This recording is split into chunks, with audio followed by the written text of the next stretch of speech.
Full disclosure, the voice you are listening to now is artificially generated, brought to you by satisphonic.com. See the link in the description for more details.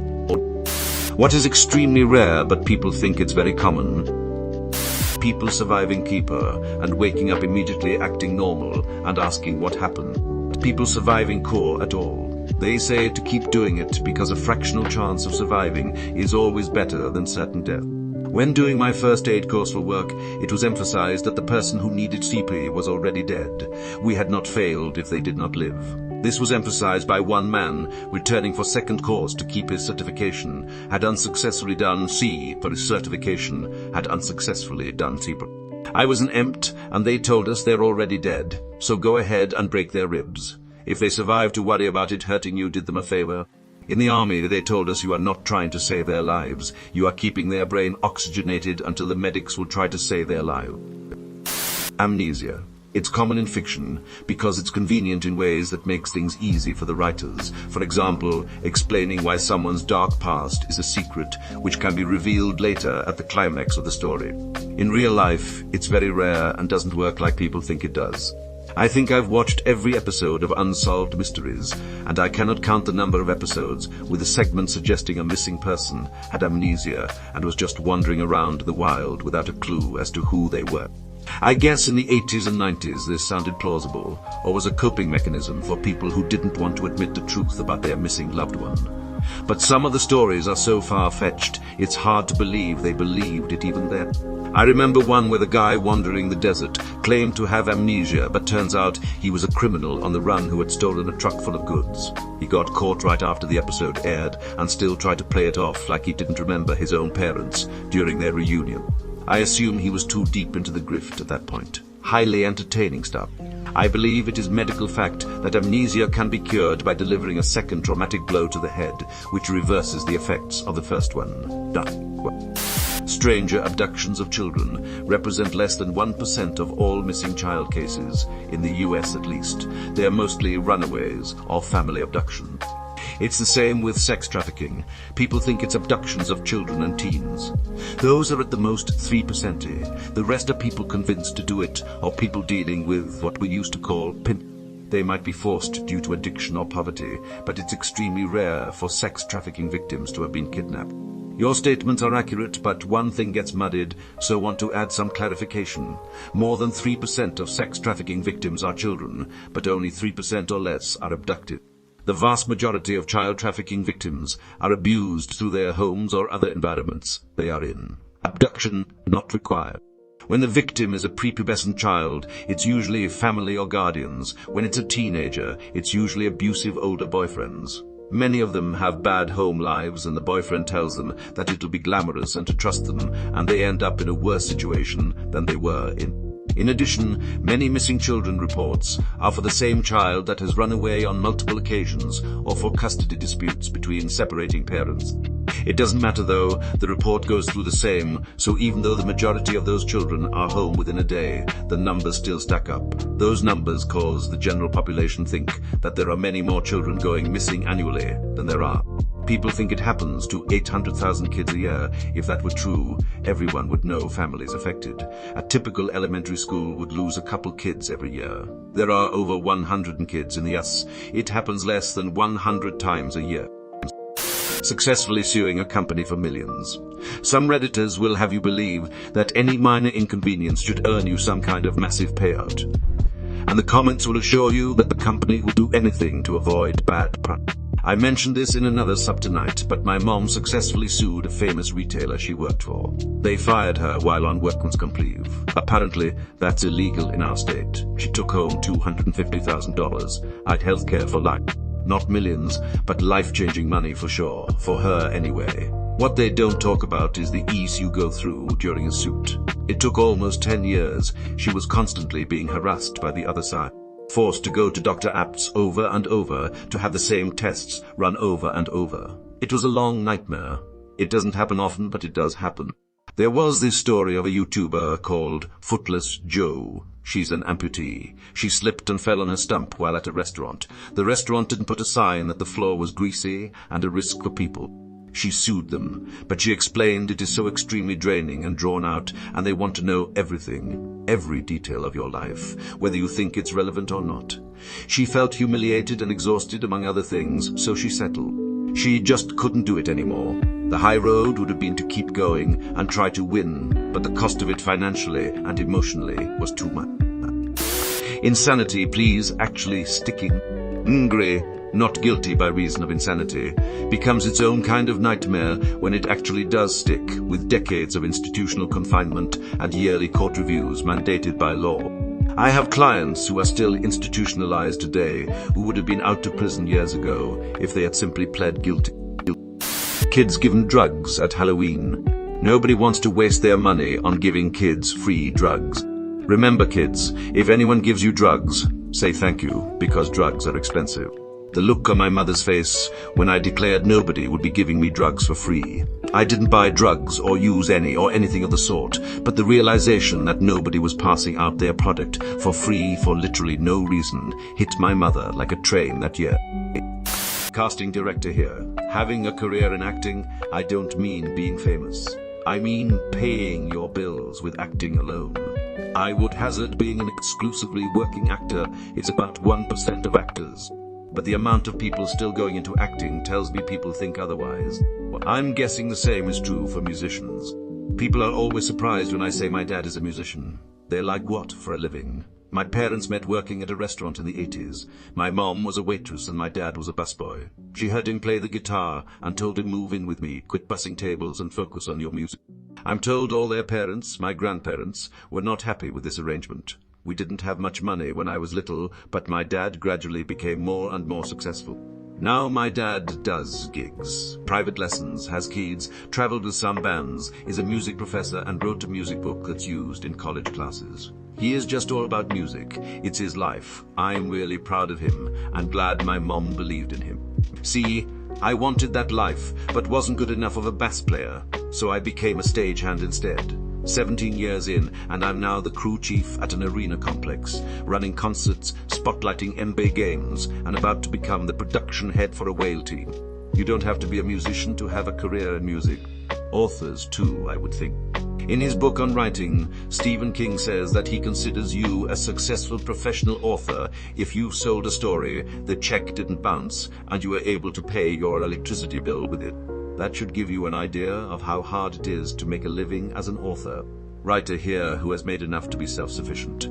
I've always kept a second job because I don't expect it to last. Traditionally published author here. The amount of people I've encountered who assume that a book deal will quit your day job money is astounding. And they're all so dejected when I tell them I don't know a single author who makes a living off writing alone, and that the ones who seem like they're living rent-free in their parents' homes, leveraging generational wealth, have a spouse to support them while they write full-time, etc. I have a family member that is a published author. He is good enough to have won a number of prestigious prizes for his work. He makes most of his money public speaking. The books get him the speaking engagements, but the speaking is how he pays the mortgage.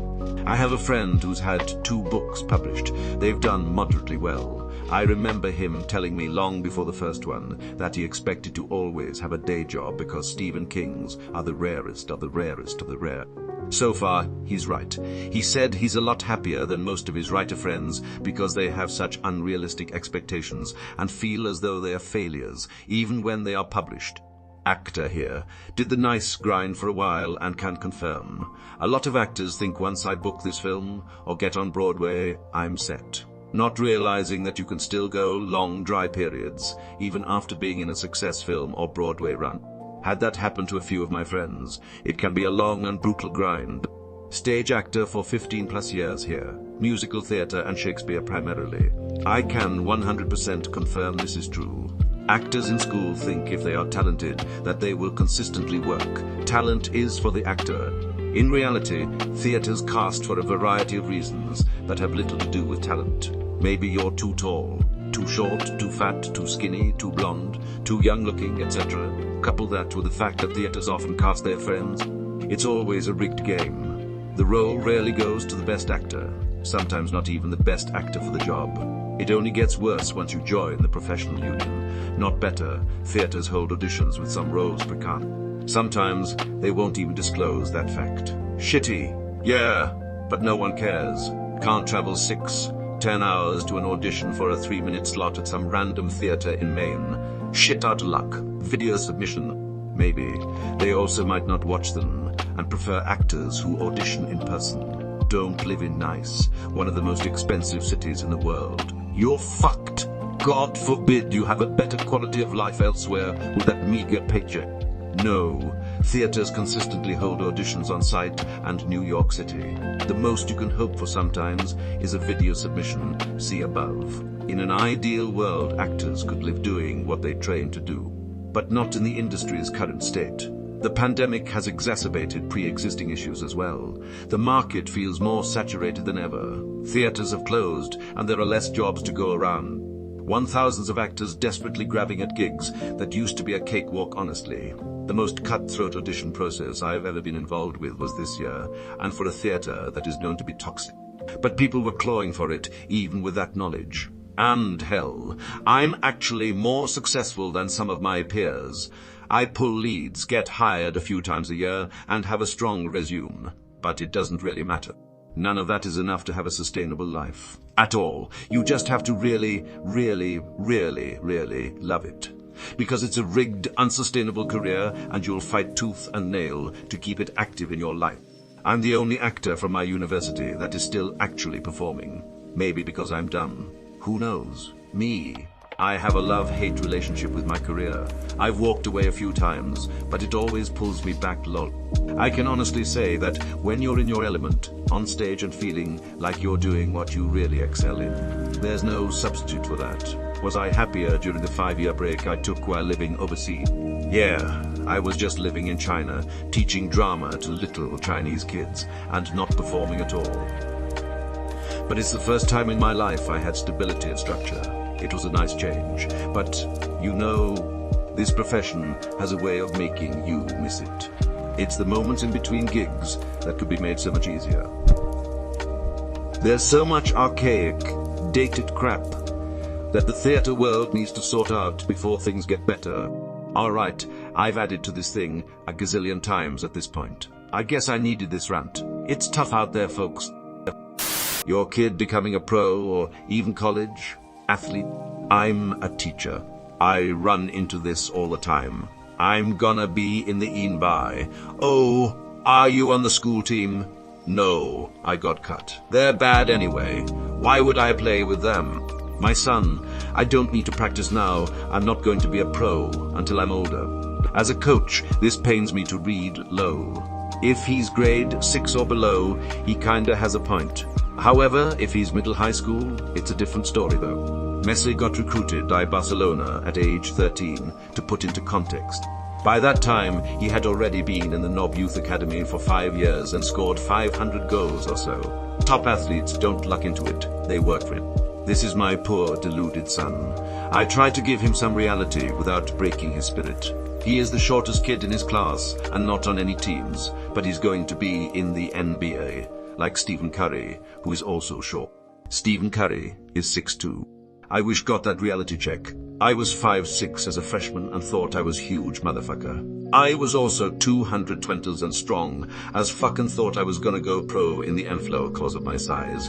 Well, 5'6" is short, and at 220 just made me fat. I didn't realize that was short, until all my friends outgrew me, and at age 30, one still 5'6". I got the reality check when I was a teenager and being scouted by all Ontario junior hockey, pre-nil league for players up to about 20. The scout was talking to my dad, asking things like the heights of other family members and if they had late growth spurt. He couldn't even lie for me, just flat out tells him, nah, no one in the family is above 5'8". Scout straight up told me, yeah, you're the best in the city, but I'm going to 24 other cities. Why would I pick you when I can pick your equivalent that's half a foot taller? I love this so much. I have a son who lives in delusion as well. Loves soccer with all his heart, so I've put him in soccer throughout the years, 6 teams, and a ton of time at practice later. He's still on the bench for 90% of the game. His problem is that he's afraid of confrontation and getting hit, so he just jogs along never looking for the ball or to get in on the action. He's convinced that he's going to play in the European leagues when he's older and get a scholarship to play soccer in college. Professional athlete, influencer, or rapper. Top 3 choices are my favorite. I don't know what I'm going to do, but I'll be rich.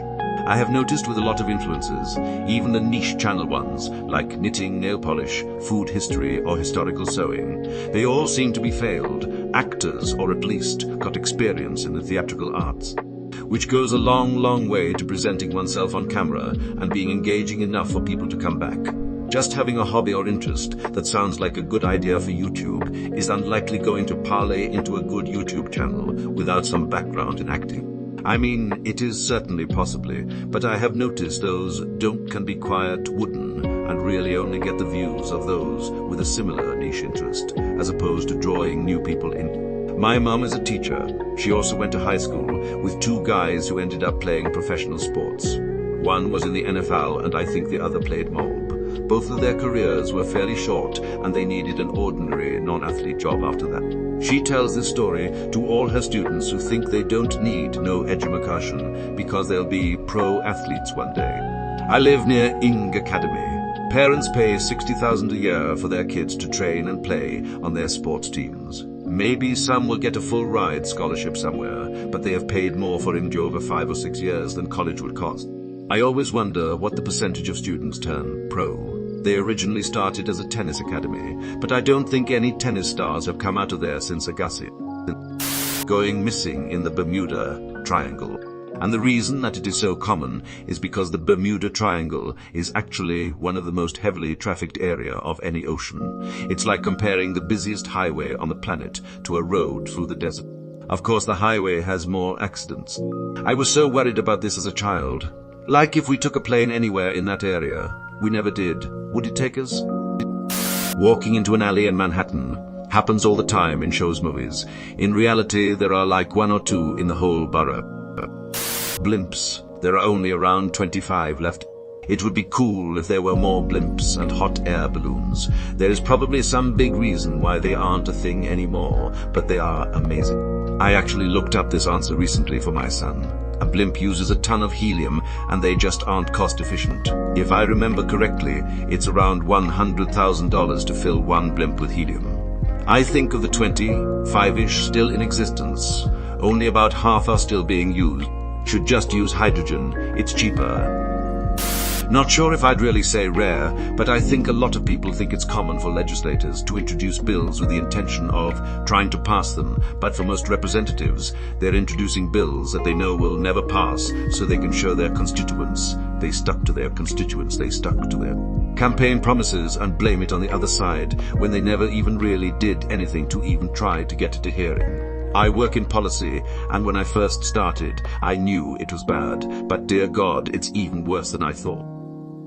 Helium. Second most abundant element in the universe. Stupidly rare on Earth. I love this answer. Blew my mind when I learned that it's so rare on Earth because it's so light that if it's released into the air, it'll eventually float right out the top of the atmosphere and into space.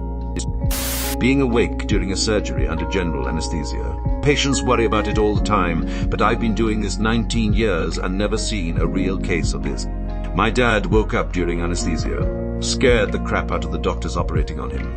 He wanted spaghetti after the surgery and remembers none of this. I've never seen my father eat spaghetti before, or since this day. I'm sorry to say this, but your dad is a closeted spaghettist. People who are truly compatible with you, and I mean both friendships and relationships.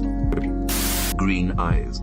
I have a chicken with green eyes. It's even more rare in chickens than in humans, with only a few breeds having them. Her name is Olive. Rude not to post a photo of Olive. You need to pay the chicken tax, sir. They're very common if you're a cat, not so much for humans though.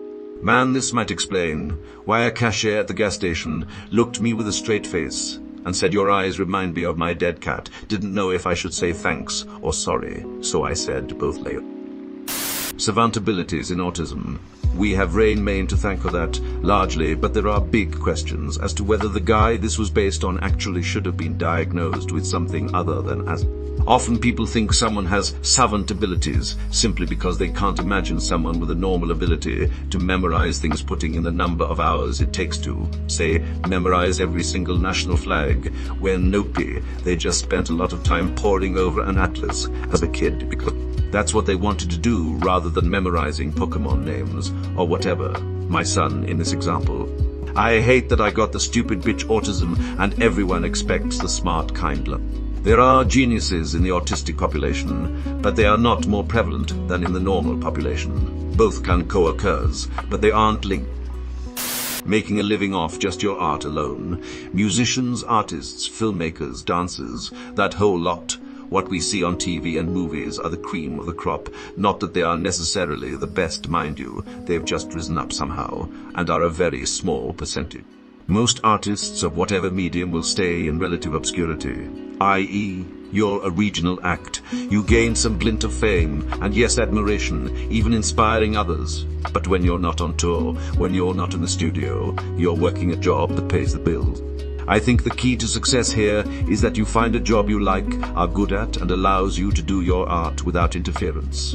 That way, when you're 45 and your band still hasn't broke through, or your art isn't commanding tens of thousands, you're not just stuck stocking shelves at the grocery. Not that there's anything wrong with that. It just pays piss poor. Pearls. Of all the fine stones, I know it classifies differently, but for jewelry, it's basically a stone. It's the one that has to happen in an oyster, which only exist on Earth. Other planets are literally raining diamonds. They're so common. But pearls are probably one of the rarest substances to exist. My ex ordered blackened oysters at this place in Baton Rouge one time and bit down on a natural pearl. Half of it was blackened and half of it was still all pearlescent. It's still one of my favorite possessions to this day, and I want to get it made into a necklace but can't decide on a setting. Your comment makes me want to revisit this venture. Poor survivors. So true. And the ones that do survive typically have lifelong complications. My curiosity is piqued. Are the complications from CPR itself, or from whatever required them to receive keeper, heart attack, drowning, or whatever? Edit. Azing replies below. Thank you all for answering my question. New fear unlocked.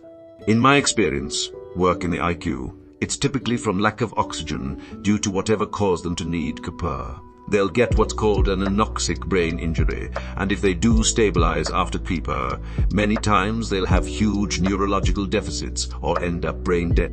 The only ones I've seen survive keeper with minimal complications are younger people who were already in a hospital when the need arose for keeper. A business becoming profitable within 2 years. Be patient, it takes time, years. Businesses only fail if they have to be shut down.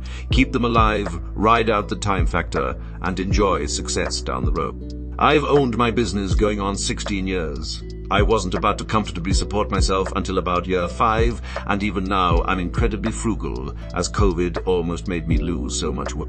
Literally just quit a job because of the attitude of the boss in regards to this, and I also had no hope in the business. Never worked in hospitality, opens a cafe with big dreams of running a franchise.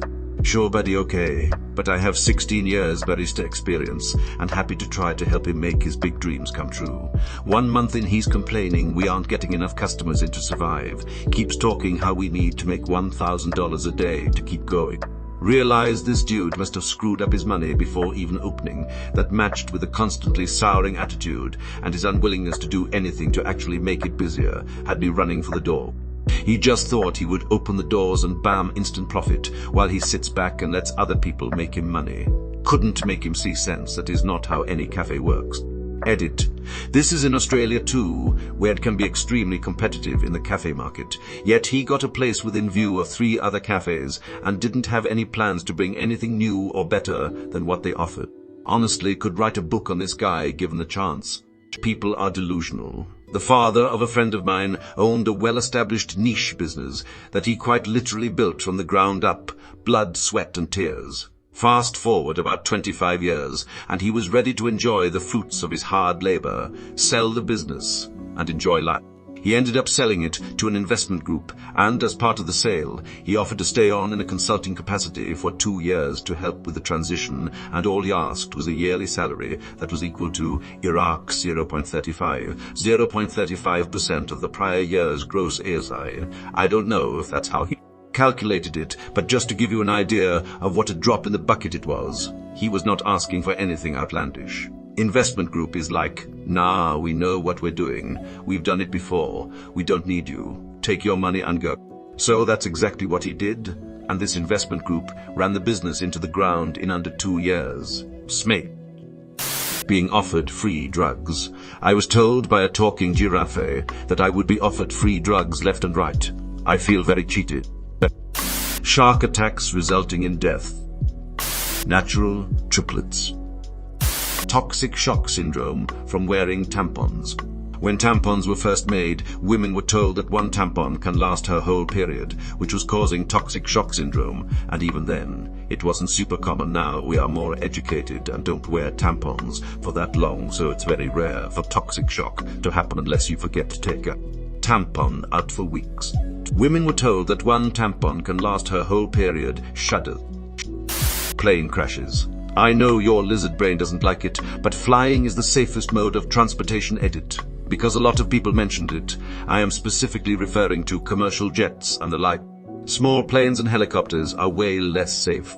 Watching Mayday made a huge difference to my fear of flying. Certain episodes, engines and pieces of the plane would fall off, and they were absolutely baffled as to why the plane had crashed, because it's designed to fly even with big pieces missing. Physics and engineering make planes really want to stay up.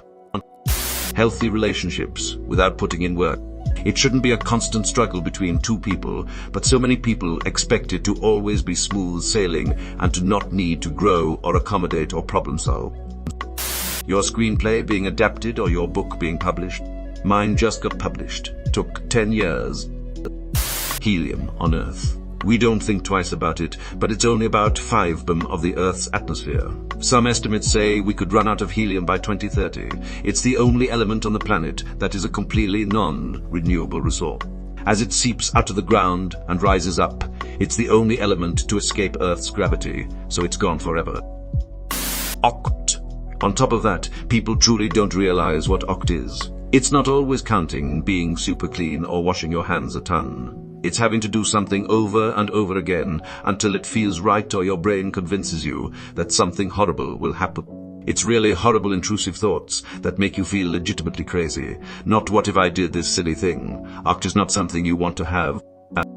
Quicksand. I was led to believe it would be a much bigger problem in my adult life. Soft teeth. I've been in dentistry for 20s. I can't tell you how many times I've heard patients say I just have soft, bad, weak teeth. Actual weak teeth caused by gene abnormalities resulting in malformed enamel occurs in approx 115,000 people in the US. I've literally never seen it in person. I've seen cases where a few teeth are involved, but never an entire mouthful of teeth. It's that uncommon. Bad diet, bad hygiene, smoking, drugs, meds, dry mouth, inhalers, acid reflux, always more likely to be the cause of decayed teeth. People just don't want to hear that. My dog coming when I call him. For someone to walk down a dark alley and get raped. You are more likely to get raped at a house party than you are on the way back from that house party. This is also true of child molestations. As a kid, I was made to think there were strangers willing to give out candy and molest me everywhere. In reality, most assaults on both children and adults are done by someone known to the victim and/or the family. 9 times out of 10, it's someone you know and most likely trust. Every person I know who has had it happen to has been someone really close.